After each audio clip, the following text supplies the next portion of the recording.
Ciao a tutti cari amici del Leone, benvenuti e bentornati. Io sono Ilaria e su questo canale parlerò di tarocchi, metafisica, spiritualità e quant'altro possa essere d'aiuto ad ognuno di noi per il proprio percorso di crescita personale e spirituale. Bene,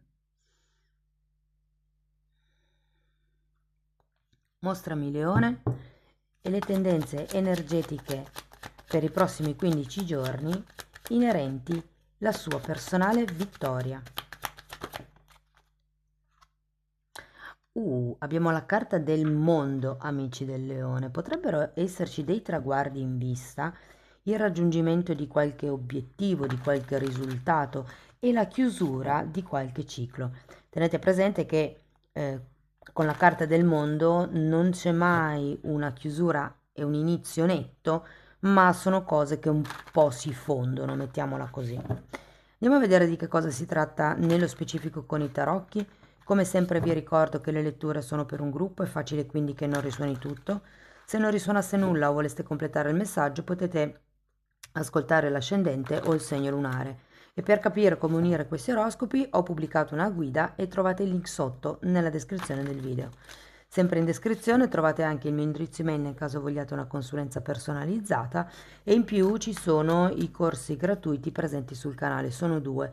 Uno è un corso base di metafisica sui chakra e l'altro è un corso base di tarocchi intuitivi. Bene. Uh, partiamo subito con la morte.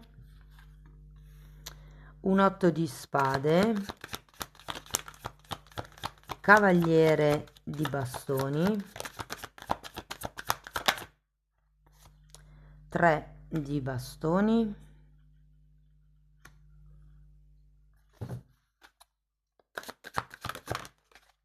eremita,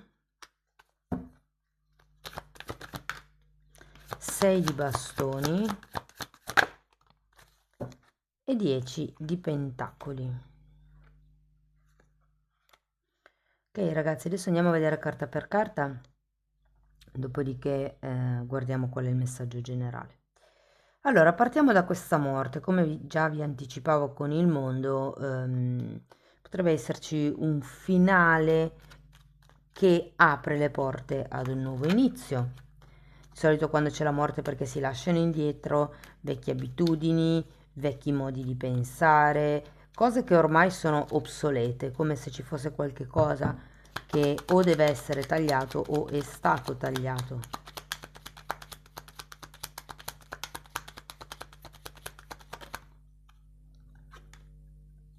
Re di coppe e giudizio. Andiamo a vedere anche l'otto di spade.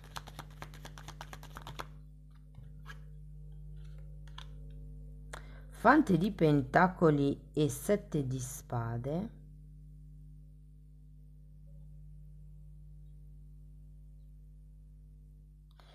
Qui è come se mancasse una visione completa di una situazione o di una relazione. Abbiamo giudizio contrario e l'otto di spade, quindi c'è come una mentalità un po' negativa, un po' vittimista, un po'... Avete anche un 7 di spade, eh? È come se qualcuno se la stesse raccontando, secondo me, inerente o una situazione o una persona. Datemi una carta per il 7 di spade.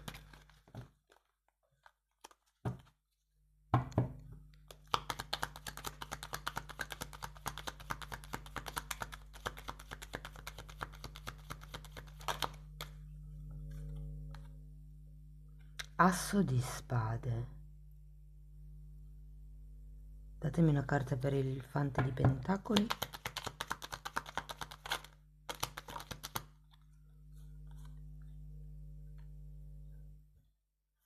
Otto di coppe. C'è qualche tema legato a uno spostamento, a un viaggio, a un movimento che dovete fare? Perché qui ho sia l'otto di coppe che il 3 di bastoni che il mondo che mi parlano come di uno spostamento, appunto, un movimento, una decisione, l'andare avanti nei confronti di qualche cosa. Probabilmente si deve chiudere un ciclo per poter cominciare il ciclo successivo.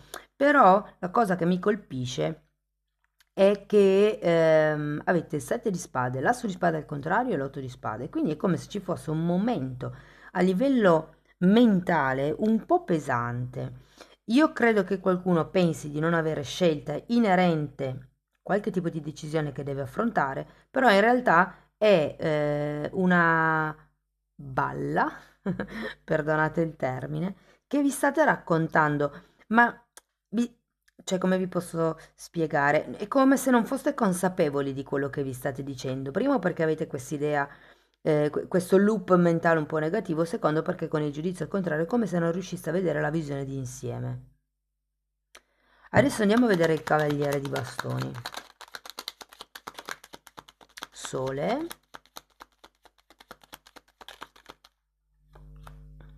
e 4 di coppe.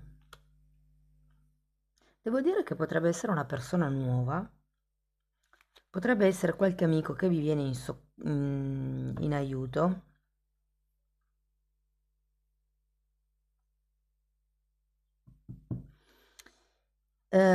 Sento come se aveste bisogno di spostarvi. Tutto intorno a voi vi dice che è ora di andare avanti e di fare questa scelta.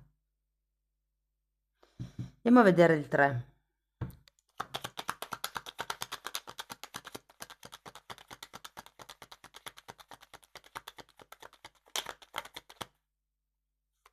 Mm, matto. E fante di bastoni. Interessante. Come vi dicevo, c'è questa voglia di andare avanti, c'è questa necessità anche, secondo me, di spostarsi da questo momento un po' pesante che vediamo qui all'inizio della lettura. Ed effettivamente tra il fante di bastoni e la carta del matto, ragazzi, devo dire che qui ritornerà l'entusiasmo per viaggiare, per spostarsi, per avventurarsi verso nuovi, magari, orizzonti lavorativi, verso nuovi interessi, verso nuovi personaggi. Se per voi risuonasse come una questione romantica, è come ora di staccarsi dalla vecchia relazione e iniziare ad affacciarsi al mondo. Mi viene da dire, fate brillare la vostra luce interiore, perché all'esterno si vede e che solo siete un pochino sottotono adesso. Andiamo a vedere l'eremita.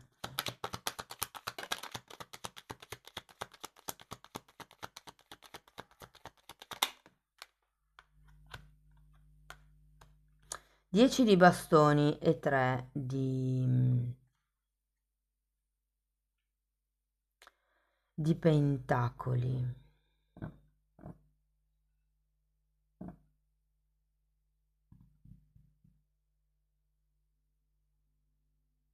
C'è qualche progetto o qualche aspettativa o qualche tipo di responsabilità, e per qualcuno potrebbero essere responsabilità legate ad una casa, che avete bisogno di dimezzare, mi viene da dire, per certi versi di lasciarvi indietro.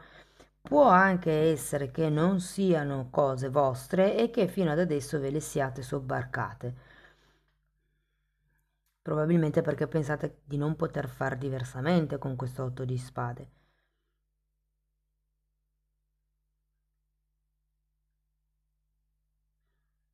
Credo che siano aspettative, perché qui abbiamo un 6 di bastoni al contrario. Andiamo a vederlo.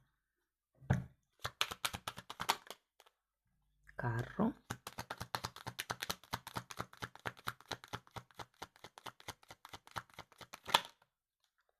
E 5 di spade.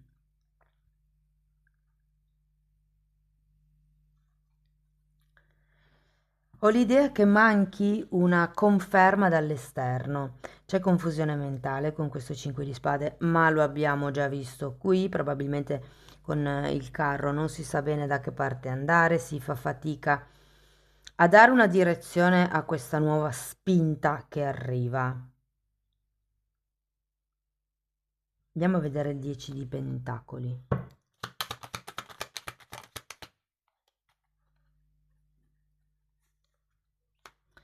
Abbiamo un 5 di bastoni, cavaliere di coppe e 7 di coppe.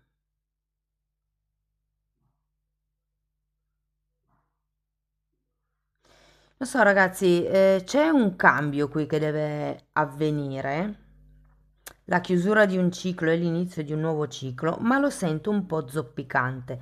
Cioè, c'è questo entusiasmo, c'è questa voglia di andare, c'è anche la possibilità eventualmente di fare un viaggio, come vi dicevo all'inizio, uno spostamento, o di iniziare qualche nuovo percorso, però ho come la sensazione che prima dobbiate lasciarvi indietro con questo 10 di bastoni non solo i pensieri, potrebbero essere delle abitudini, potrebbero essere, come vi dicevo, delle aspettative, perché sento che qualcuno di voi ha bisogno come di avere un benestare, un ok, come vi posso dire, una conferma dall'esterno ed è quello che vi tiene un pochettino bloccati,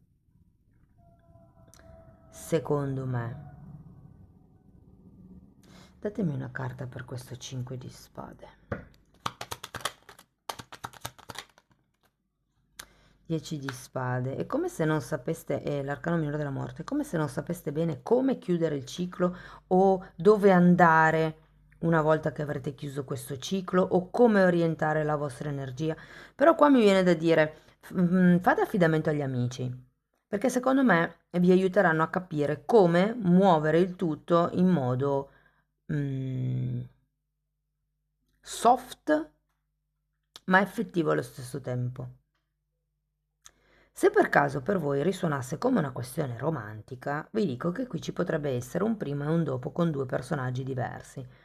Arriva questa nuova avventura, arriva questo nuovo entusiasmo, questa verve, questa chimica anche con questa nuova persona, ma il problema è che se siete ancora legati a livello energetico all'ex, alla ex, a questa vecchia relazione che avevate,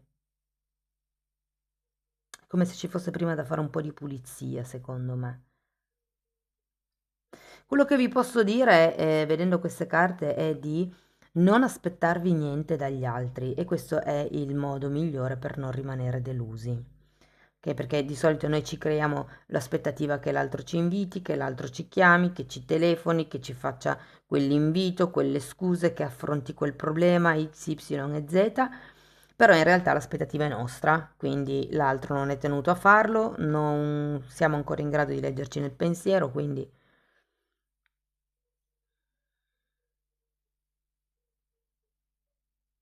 andiamo a vedere qualche oracolo, vediamo se vi danno qualche indicazione in più. Comunque, quello che diciamo, l'energia più forte che ho è questo viaggio o trasferimento o scelta che andrete a fare. Lo vedo più come uno spostamento, sinceramente. A livello romantico potrebbe essere una nuova avventura, parecchio solleticante, devo dire. E se fosse a livello lavorativo, ragazzi, io ho come la sensazione che o introdurrete un nuovo prodotto, un nuovo servizio, ma avete prima bisogno di capire bene che cosa non funziona e soprattutto perché non funziona, per non ripetere, diciamo così, l'errore nei prodotti o servizi futuri. Andiamo a vedere qualche oracolo, vediamo cosa vi dicono di più. Tre carte. Al mare. Che carta interessante. Carta numero 7. Carta numero 16, tutto ciò che brilla. E carta numero 45, tempo di andare. Ragazzi, allora, questa carta qua io la sento come una sorta di, tra virgolette, inganno, ma in questo senso. Voi vedete che in superficie c'è questo mare piatto, calmo, e questa barca che ha una direzione, ok? Quindi apparentemente, mettiamola così, c'è un andare calmo, lento, tranquillo. Quello che in realtà a me dà questa carta, a me comunica questa carta, è che nelle profondità del mare, nonostante sopra sia tutto calmo, in profondità c'è molto che si muove, ci sono un sacco di correnti anche molto forti. E qui abbiamo la carta tutto ciò che brilla, che è un po' ehm, la carta, la pierite forse lo chiamavano l'oro degli sciocchi, perché brillava, sembrava oro e invece non lo era. E qui è un po' un avviso, mettiamola così, a non farvi ingannare da tutto ciò che sembra oro, che sembra prezioso. E qui vi dice è tempo di andare, nel senso che ormai è ora di fare questo passaggio, è ora di compiere questa chiusura o questo taglio, considerato il 10 di spade e la morte, che in un certo senso vi preoccupa, ma che è come se fosse ora di fare. Nonostante non abbiate un vero e proprio benestare dall'esterno, il cambio sta a voi farlo. Comunque, ragazzi, alla fine della lettura c'è un 10 di pentacoli, che è una carta di forte equilibrio, è una carta di unione, famiglia unita, azienda unita, anche azienda familiare, è una carta di abbondanza, è una carta di contratti, cioè è una carta molto molto molto positiva. Adesso andiamo a vedere una fatina e poi un oracolo dei semistellari. Guarigione. Guardate, mi fa venire in mente il 10 di coppe questa carta perché non so se si nota, però ha un arcobaleno disegnato. È tempo per te di dare e ricevere guarigione. Tutti hanno una naturale abilità di guarire gli altri, perfino tu. Difatti, tutti possiamo essere attivati a Reiki, tutti i bambini sono connessi con Reiki, con questa energia vitale universale. Quando poi si diventa adulti, dove inizia a esserci la mente, le emozioni che magari non sono state espresse restano intrappolate nel campo energetico e si fa un po' più fatica, però anche attraverso il Reiki, qui le mani della fata si sono illuminate, attraverso Reiki si passa l'energia. Ma poi voi pensateci, quando avete mal di denti che cosa fate? Mettete la mano sui denti, sulla faccia, perché è da lì, qui ci sono dei chakra ed è da lì che passa l'energia. Comunque anche solo le coccole di mamma, quando uno sta male, avere la mamma che prepara la minestra o che ci chiede insomma come stiamo, anche quello cura. Bella carta. Andiamo a vedere e mi viene da dirvi che è come se fosse ora di dedicarvi a voi, di guarire, di dedicarvi, guarire anche queste correnti profonde e di riscoprire, mi viene da dire, perché queste sono due carte che parlano di bambino interiore. E avevate anche il sole qui da qualche parte, vero? Sì. Quindi è come se avessi bisogno di ritrovare la spinta, la grinta, mi viene da dire. Ce n'è una girata. Scusate, sogni. L'universo ti parla attraverso i tuoi sogni. Tiriamone ancora una. Quindi potrebbe essere un periodo molto attivo a livello onirico. Gaia. Connettiti con l'impulso di Madre Terra o con la pulsazione di Madre Terra. Ti guiderà attraverso questo tempo di cambiamento. Quindi potrebbe essere utile fare grounding, ragazzi, e quindi stare con i piedi per terra su un prato, ovviamente quando non piove, perché non so dove siete voi, ma qua sta diluviando. Bene, amici del leone, questo è quello che io avevo per voi. Spero che la lettura vi abbia dato spunti di riflessione interessanti. Fatemelo comunque sapere nei commenti, che a me piace sempre leggerli. Per sostenere il canale mettete like, iscrivetevi o condividete il video. Per iniziare un percorso di crescita con me basato sulle credenze limitanti mi potete contattare via mail. Io poi vi mando la lettera di presentazione dove vi spiego come funziona. E se volete potete anche abbonarvi al canale. Nella sezione degli abbonati trovate il lavoro sulle credenze limitanti, anche se non è fatto in modo così specifico come nelle sessioni individuali, ovviamente. E poi ci sono anche tecniche per rilasciare le zone d'ombra, ci sono delle meditazioni, spiego argomenti di metafisica, di metamedicina, di esoterismo, insomma, è tutto quello che io ho imparato in tanti anni e lo metto a disposizione per chi avesse voglia di crescere. Bene. I titoli dei video comunque si vedono, sono pubblici, se andate nelle playlist con le copertine lilla li potete vedere così perlomeno vi rendete conto dei temi che vado via via trattando. Detto questo ragazzi io vi ringrazio di essere stati qui con me, vi mando un abbraccio e ci vediamo nei prossimi video. Ciao ciao!